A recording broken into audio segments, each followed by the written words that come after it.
영적인 감수성을 회복하라. 오늘은 종료주일입니다. 교회는요, 부활절 한 주 전에 주일을 종료주일이라고 부르며 기념하고 있습니다. 예수님이 어린 나귀를 타고 예루살렘에 입성할 때 군중들은요, 종려나무 가지를 흔들었습니다. 그리고 땅바닥에 내려갔고요. 또 군중들은요, 자신의 겉옷을 펴서 그분이 가시는 길을 맞이했습니다. 그리고 사람들은 외쳤습니다. 다윗의 자손이여, 다윗의 자손이여, 우리를 구원하소서. 그리고 호산나 찬송하리로다 외쳤습니다. 이것은 스가랴 예언자가 예언했던 것을 이루기 위함이기도 했습니다. 그는 이렇게 얘기했습니다. 내 왕이 내게 임하리니 겸손하여서 나귀를 타시나니 라고 스가랴 9장 9절에 말씀하고 있습니다. 이렇게 겸손의 왕으로 입성하시는 예수님에 대해서 많은 사람들은 그가 왕으로 오셨다 라고 생각했습니다. 그러나 모두가 예수님을 다 환영한 것은 아니었습니다. 애써 외면하는 사람도 있었고요, 무시하는 사람도 있었습니다. 더 나아가 어떤 이는 그것에 대해서 매우 싫어하고 불쾌하게 여기고요, 또 어떤 이는 죽일 것을 모의하는 사람도 있었습니다. 그러니까 한 사건에 대해서 수많은 사람들의 감정들이 다 각기 다른 감정들이 있었다는 겁니다. 다 환영하면 좋겠는데 그렇지 못한 다른 마음을 품고 있는 일들이 많이 있었다는 거지. 근데 그게 오늘도 마찬가지입니다. 왜 그럴까? 저는 영적인 감수성이 사라져 버렸기 때문이다 라고 정의 내리고 진단하고 싶습니다. 감수성이란 건 뭐죠? 외부로부터 자극이 오는 것에 대해서 느끼는 감정을 감수성이라고 얘기합니다. 그러니까 외부에서 무슨 자극이 왔는데 그거에 대해서 내가 아파하고 기뻐하고 때로는 슬퍼하고 때로는 행복해하는 그 감정들을 감수성이라고 얘기합니다. 만약에 외부로부터 그 감수성 자극이 왔는데 아무 느낌이 없다면 그건 뭔가 정신적으로 아니면 육체적으로 문제가 있는 겁니다. 죽은 사람이 아니면 다 느끼게 되어 있기 때문에 그렇습니다. 그런데 오늘 이러한 영적인 감수성이 사람들 가운데 잘 발휘되고 있지 않는 것을 보게 됩니다. 정신적인 감수성은 예민한데, 육체적인 감수성은 예민한데 영적인 감수성은 예민하지 못한 이 시대에 우리가 살고 있는 것 같습니다. 굉장히 자극적인 걸 좋아하고요, 굉장히 간단하고 굉장히 내가 편하게 여기는 것만 좋아하고 사랑하는 시대에 우리가 살고 있습니다. 사람들이 그 사람들 안에 예수님이 입성하려고 하는데 사람들의 마음은 열지 않습니다. 그런데 이것은요, 영문 밖에, 예루살렘 성 밖에만 해당되는 것이 아닙니다. 예루살렘 성 안에 있는 사람이 우리에게도 이것이 해당되고 있는지 살펴보아야 합니다.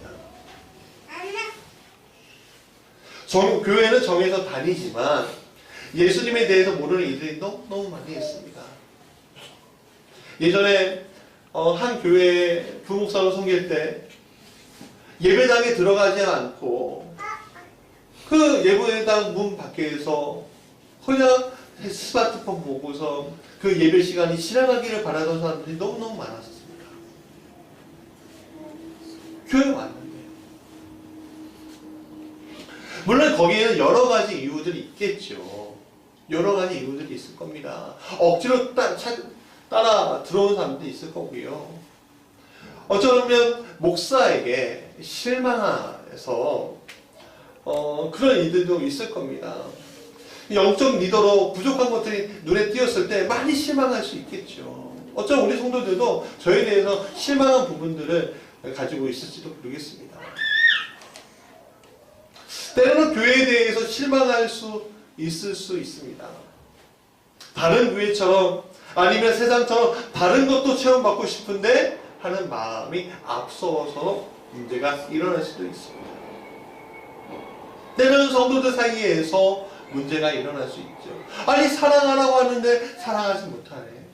저 입술은 저렇게 사는 것은 뭐야? 그렇게 실망할 수도 있지요. 때로는 하나님에 대해서도 실망할 수 있습니다. 아니 복 주시는 하나님이라며 축복해 주시는 하나님이라며 그렇게 외쳐서 부르고 기도했건만 왜 하나님 나에게 축복을 주시지 아니하시는가? 왜 복을 주시지 아니하시는가? 왜 저 사람만 사랑하고 나는 사랑하지 아니하시는가라는 것을 볼 때 우리는 인간적인 절망감도 느낄 수 있게 되는 것입니다. 실망과 원망 속에서 교회를 바라보고 세상의 가치관에서 교회를 바라볼 때 우리는 영문 안에 있지만 영문 밖에 있는 사람들보다 못한 영적인 상태를 가지고 있을 수 있다는 것이 오늘 성경에서 이야기하는 겁니다. 그렇다면 오늘 이러한 상황 속에서 이러한 현상 안에서 우리가 예수님을, 교회를, 목사를, 성도들을 또 내 자신에 대해서 실망하지 않고 주님이 보시기에도 아름다운 신앙생활, 영문 밖에 계신 주님을 영문 안으로 들어오게 하는 신앙생활을 하려고 한다면 어떻게 행해야 할 것인가? 어떻게 하면 하나님 너무너무 기뻐하시고 나는 너무너무 행복한 신앙생활을 할 수 있을 것인가? 오늘 본문의 말씀을 통해서 알아가보고자 합니다. 첫 번째 같이 읽어볼까요? 시작. 나의 영적 수신기를 살펴보라.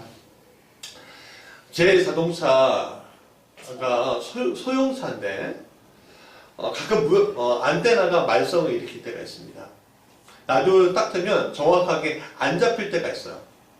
왜 그런지 아십니까? 자동 세차를 하다가 그만 안테나가 분질러져 버렸어요. 그러니까 우선 임시로 테이핑을 하긴 했지만 조금 터널이나 조금 이제 지하로 내려가면요 찌직찌직하면서 소리가 안 들려요.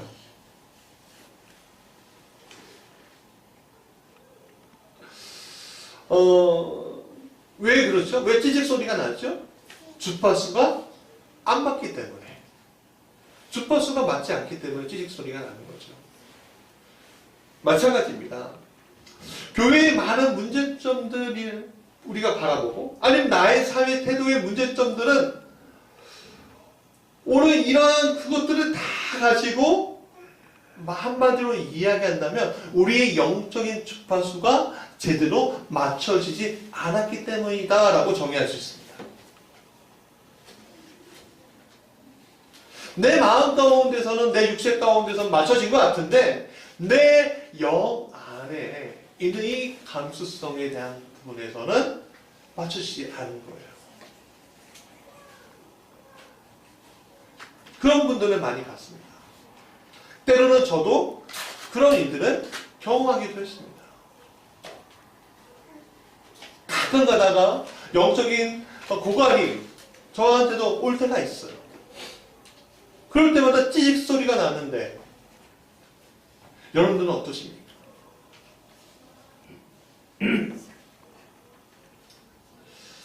그래서 다른 말로 얘기하면 내 안에 사랑을 발견하지 못하는 거예요.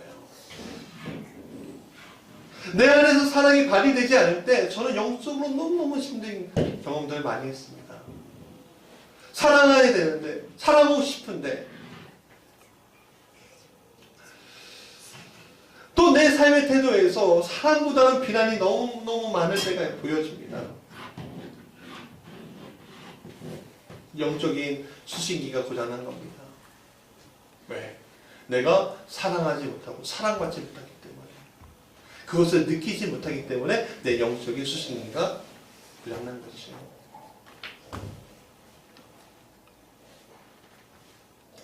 그래서 그 수신기가 고장났을 때 우리에게 뭐가 일어납니까? 분노와 실망과 원망과 아픔이 슬픔이 일어나게 된다는 거죠. 근데 그것을 때로는 내 삶의 분주함으로 그것을 덮어버리든지 조장하는 경우들이 있습니다. 괜찮아. 이 정도야. 괜찮아.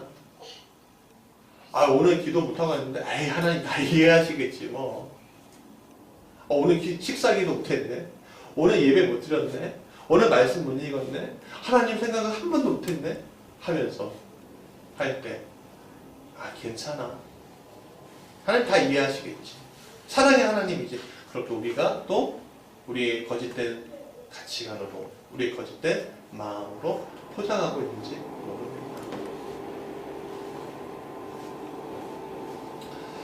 어떻게든 살아보려고 하는 모든 시도도 그렇습니다. 몇 년 전에 TV에서 한 프로그램이 있는데 굉장히 화제가 되었습니다. 24시간이잖아요. 근데 22시간 동안 알바하면서 빚 3억 5천만 원을 갚기 위해서 10년 동안 일하신 분이 있었어요. 사업하다 큰 빚을 진 거죠. 근데 그 큰 빚을 갚기 위해서, 그 큰 빚을 갚고서 행복해지기 위해서 하루 24시간 모자랄 정도로 일하고 또 일하고 빚을 갚아가는 겁니다. 장장 10년 동안 2시간씩 자면서. 그것을 보면서 많은 사람들이 어떻게 생각했냐면, 내가 부끄럽다. 그렇게 생각했습니다. 어떻게 나는 저렇게 살지 못하지? 저렇게 살면 내가 다 성공할 텐데, 행복해질 텐데, 나는 저렇게 살지 못하지? 그분은 응원했고, 자신이 게으른 것에 대해서 굉장히 부끄러워했죠. 그런데 그 빚을 다 갚았다고 생각하는 그 순간에 그분요, 대장암으로 돌아가셨습니다.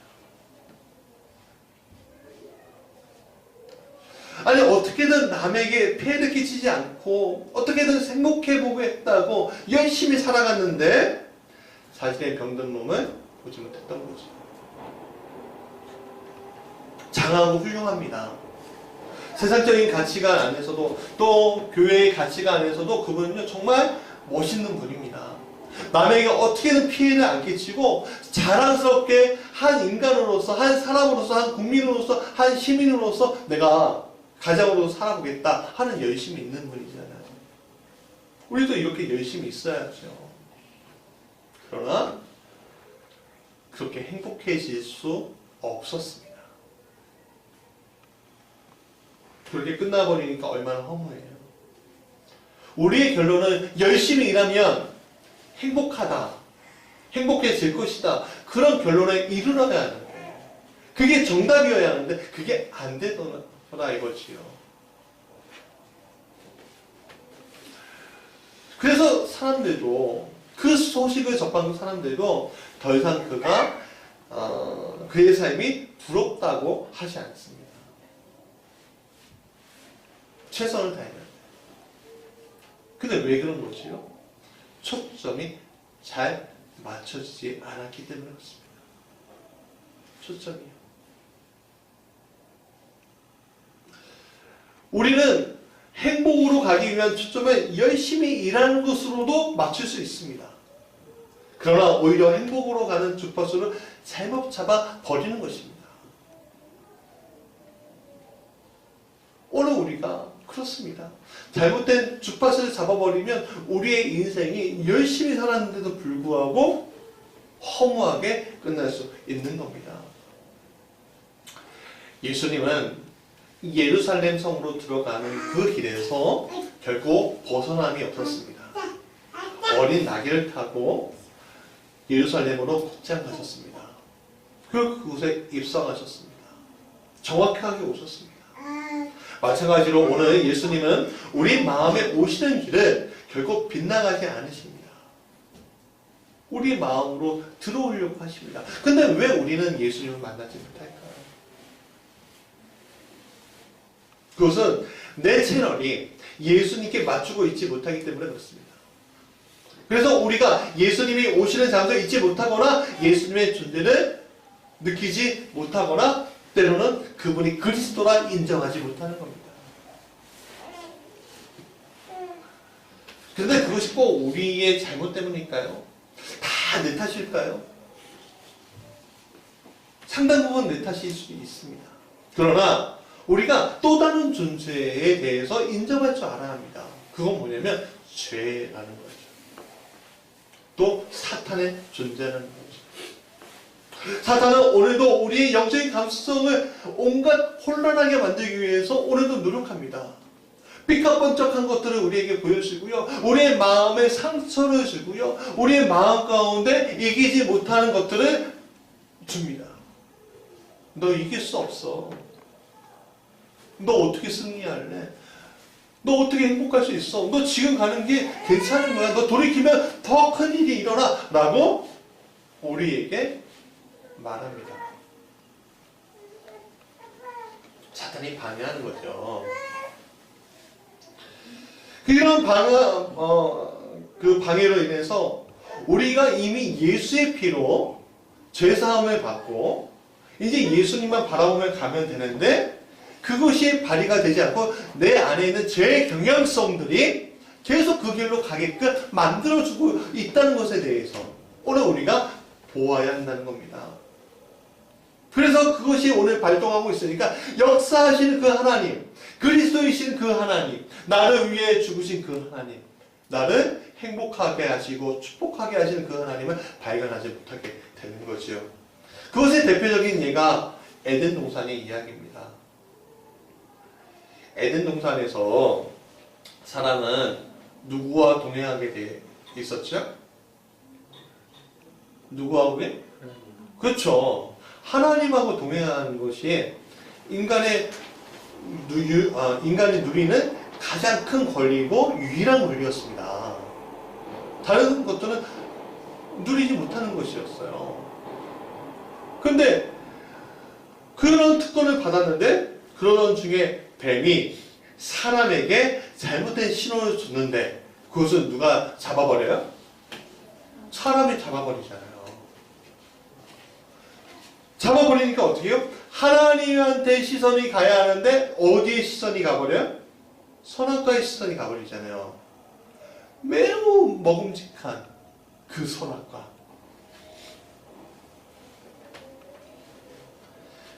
그리고 그 선악과 먹음으로 말미암아 진짜 내 영적인 수신기가 고장나 버리지 않습니까? 그렇죠? 그래서 오늘도 늘 우리가 예수의 피로 말미암아 우리가 새 사람이 되었지만 늘 항상 주님 앞에 채널을 고정시키지 않으면 잘못된 잡음이 들어와서 오늘 우리가 하나님과 함께 살아가는 것에 대해서 실패하게 만든다는 거예요. 어떤 집사님의 댁에 두 아이가 있습니다. 딸 가족이었어요. 딸 가족. 그 아이들이 이제 4살, 6살 이 정도 되는, 한 5살, 7살인가? 이렇게 되는 가족이었는데 몇 년 전이었습니다. 지금은 초등학생들이에요, 다. 근데 둘째가 생각보다 말이 느린 거예요. 그냥 근심이 되는 거예요. 그러니까 목사님 기도해주세요 하고서 저를 부르는 거예요. 신방 갔습니다. 유심히 봤어요. 아이들을 보니까 둘째 아이가 문제가 있는 게 아니더라고요. 둘째가 아니라 첫째가 문제가 있더라고요. 그게 무슨 말이냐? 둘째는요, 보니까요, 말을 좀 더듬긴 해요. 그분들이. 그래서 뭐 연세대, 세브란스에 가고, 검사하기도 하고, 돈 많이 들었는데, 그러니까 둘째가 좀 더듬기도 해요. 근데 이 둘째가 더듬는 이유는 걔가 아파서 그런 것이 아니라 걔가 성격이 너무 급한 거야. 똑똑해서. 그러니까 그 말이 안 나오는 거야. 제가 그것을 우리 첫째 아이 샤넬을 통해서 경험했잖아요. 그래서 제가 얘기했어요. 집사님 걱정하지 말라고, 얘는 정말로 똑똑한 아이라고. 시간이 지나면 말이 정말 빨라질 거라고. 걱정하지 마시라고. 근데 제가 보니까 첫째가 문제가 있었어요. 왜 첫째가 문제가 있었냐면요, 그 아이가 엄마 아빠가 또 할머니가 둘째에 신경 쓰냐고 소외돼 버린 거예요. 나는 나름대로 사랑한다고 생각했는데 둘째한테 둘째는 아프니까 둘째를 돌봐야 해, 둘째는 뭐 하니까, 둘째가 뭐 이렇게 계속 하니까 나는 뭐지? 어린 마음에 그걸 자기가 알지 못하겠죠. 근데 그 심령은 아파하고 있었던 거예요. 그래서 제가 얘기했죠. 집사님, 둘째는 괜찮은데 첫째를 보듬어 주셔야 한다. 얘를 더 사랑해 주셔야 한다고. 다행히 우리 집사님 내외가 또 할머니가 그것을 캐치를 잘했어요. 그리고 지금은 뭐 이게 만난 지 2년 전의 일이긴 하지만 준서 진서였는데 두 아이들 다 어떻게 하냐면 너무너무 말을 잘해요. 저를 보면 목사님 하고 달려드는데 지금 다 까먹었겠죠. 2년 전이니까. 항상 우리는 예수님을 기다리면서 예수님이 아닌 다른 것들에 대해서 내 채널을 맞추고 있는지 모릅니다. 아니면 내 상처에 대해서 제대로 채널을 맞추지 못하고 다른 것을 계속 포장하고 있는지 몰라요. 정신과 의사들이요. 한 번 부르면 되는데 두 번, 세 번, 네 번, 다섯 번, 여섯 번 부릅니다. 왜 부르는지 아세요? 다 치료가 안 되니까? 맞아요. 다 치료가 안 되니까. 근데 더 큰 이유가 있어요. 상담자가 이 내담자가 자신의 것을 끄집어내기 전까지 계속 얘기하는 거예요. 제일 처음에는 나는 괜찮습니다 라고 얘기합니다. 근데 조금 육체적으로 아프네요 라고 얘기합니다. 그 다음날 만나면 좀 더 들어갑니다. 그러고서 이 정신과 의사는 어디까지 들어가냐면은 상담자는 어디까지 들어가냐면 이 내담자의 무의식의 세계까지 왜 그 문제가 일어나게 됐는지에까지 들어가게 되고 결국은 그것을 끄집어내고 그 상처를 도려내서 고치는 겁니다.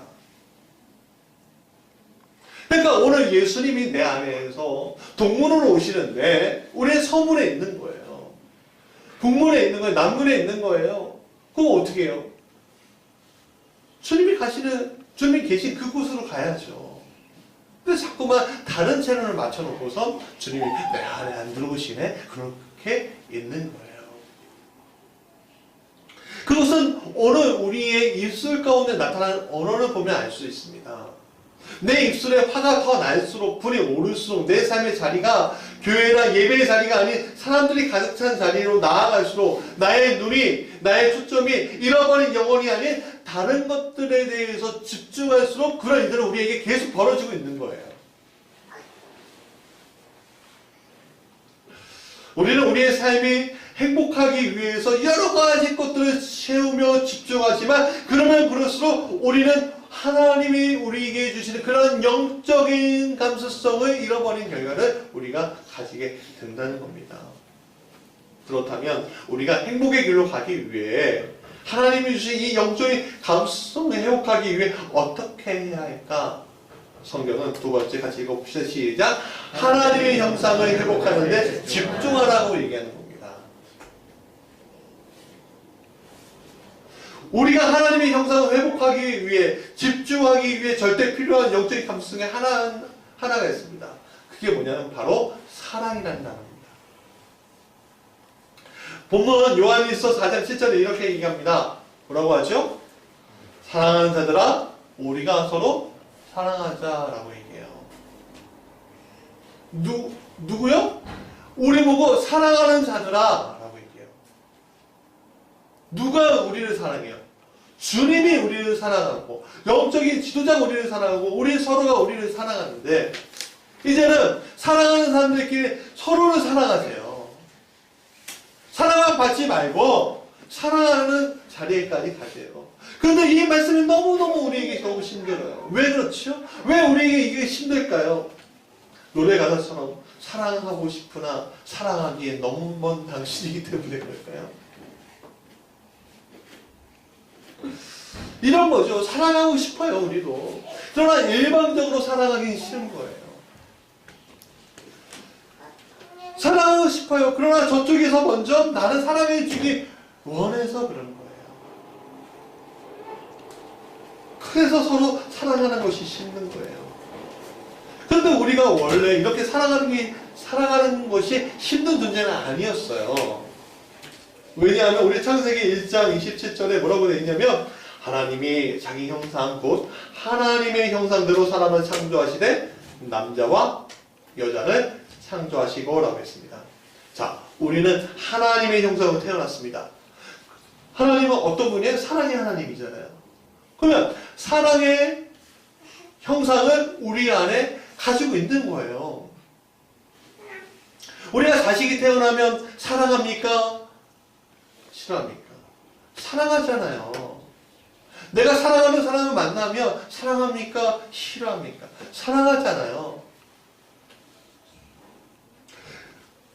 오늘 우리는 주님의 형상을 닮았기에 모든 것을 사랑할 수 있는 존재입니다.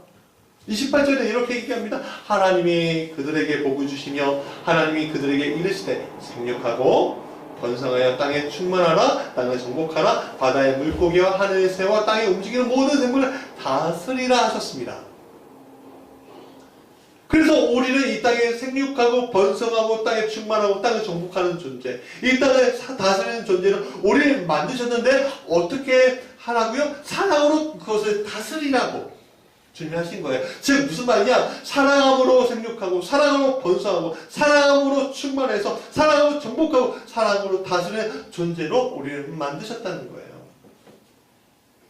그래서 하나님이 이 땅을 다스리는 원리를 우리에게 주신 거예요. 하나님은 이 땅을 사랑으로 다스리는 분이시죠. 우리는 이 땅을 하나님이 주신 사랑으로 다스리게 주님이 원하시고 있다. 그것이 우리의 전제 조건이 되어 있어요.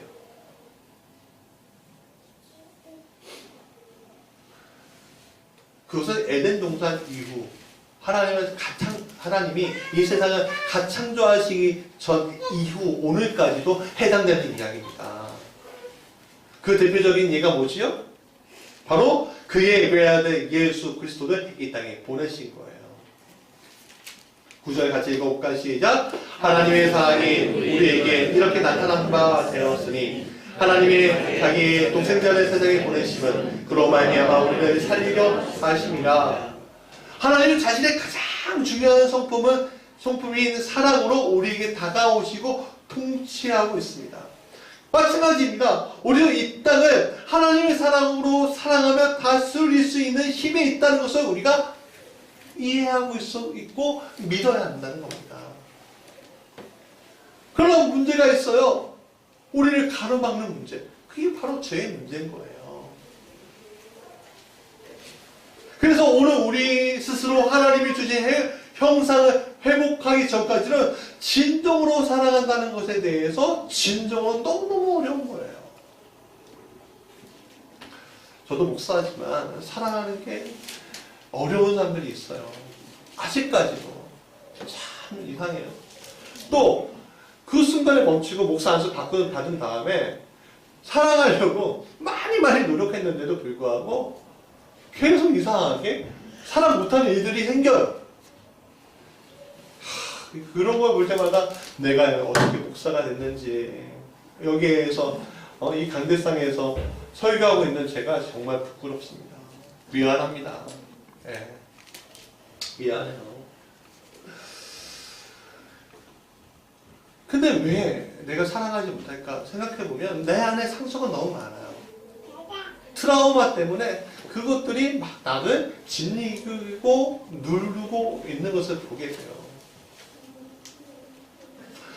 그래서 큰 상처들은 오늘까지도 용서하고 있지만 가끔 너무 힘들 때가 있는 저를 보면서 진짜 예수님이 아니었으면 나는 절망에 빠졌고 죽을 수밖에 없는 존재구나. 그런 생각이 들어요. 제가 이렇게 힘든데 여러분들 얼마나 더 힘들겠습니까? 그래서 오늘 우리에게 이 사랑의 근원을 회복하는 것이 굉장히 중요한 문제로 다가오는 겁니다.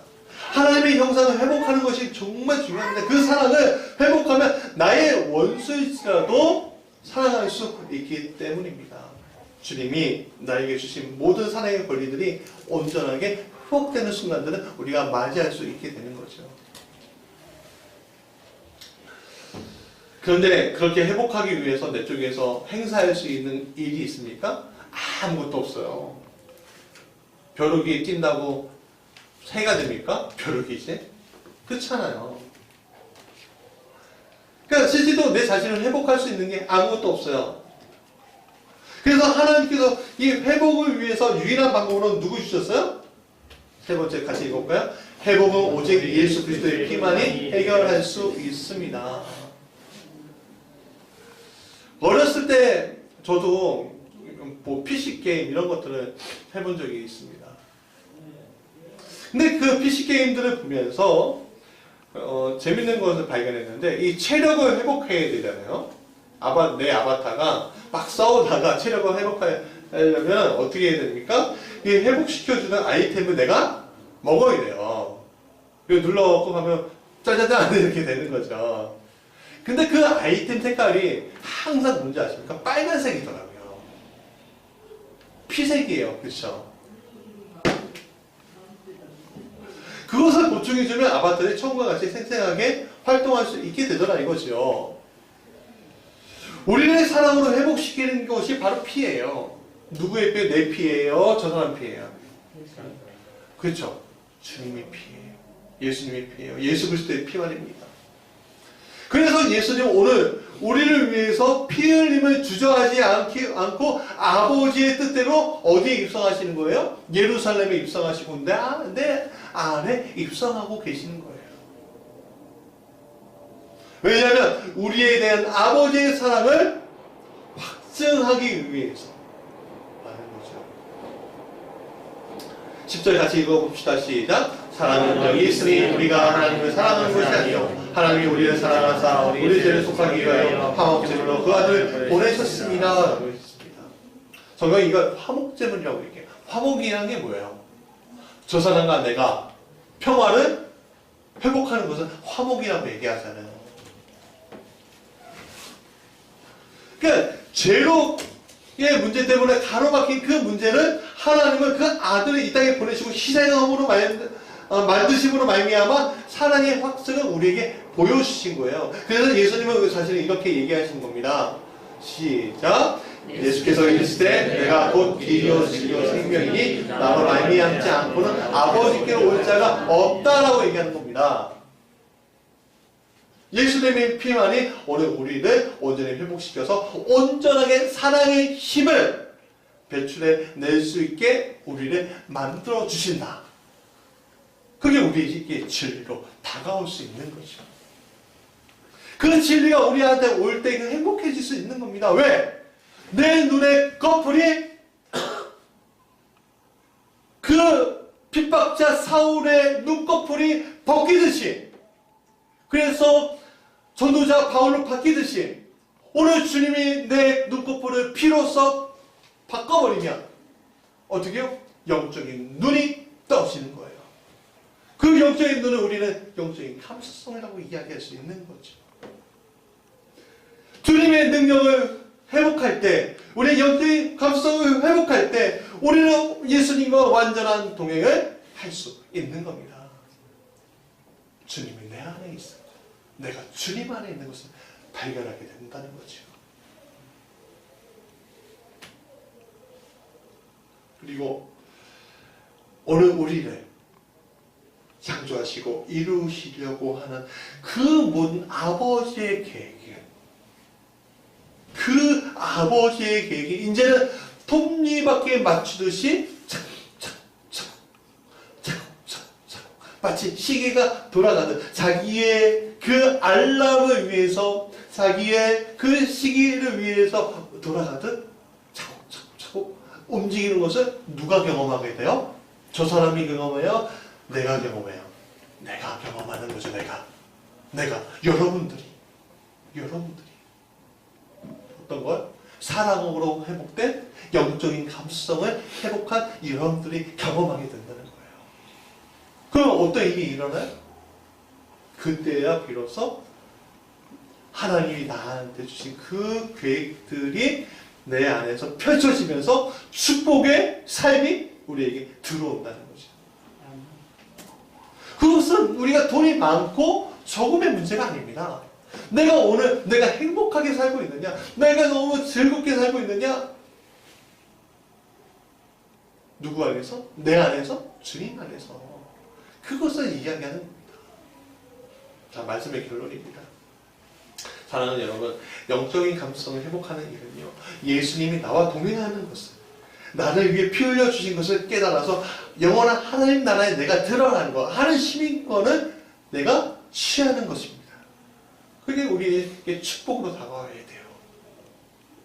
이 영적인 감수성을 회복하면요, 우리는 하나님의 성품을 닮아갈 수밖에 없게 되는 거예요. 이번 고난주간 때 특별 새벽 기도회 합니다. 우리 교회에 처음 하는 겁니다. 그래서 이 특별 새벽 기도회의 주제가 영적 감수성을 회복하라. 오늘 주제 설교한 거예요. 그리고 5일 동안 그럼 어떻게 그 영적인 감수성을 회복할 것인가? 주보에 다 나와 있는데 한 거나 하나하나 우리가 성품을 회복하는 시간이 될 거예요. 자, 여러분, 이번 특세 놓치지 마시기 바랍니다. 여러분, 오늘 우리가 그 영적인 감수성을 회복하면서 주님의 성품을 닮아갈 때 우리가 이렇게 일컬음 받게 될 것입니다. 나의 자녀야, 하나님의 아들이구나. 그렇게 말이죠. 찬송하겠습니다.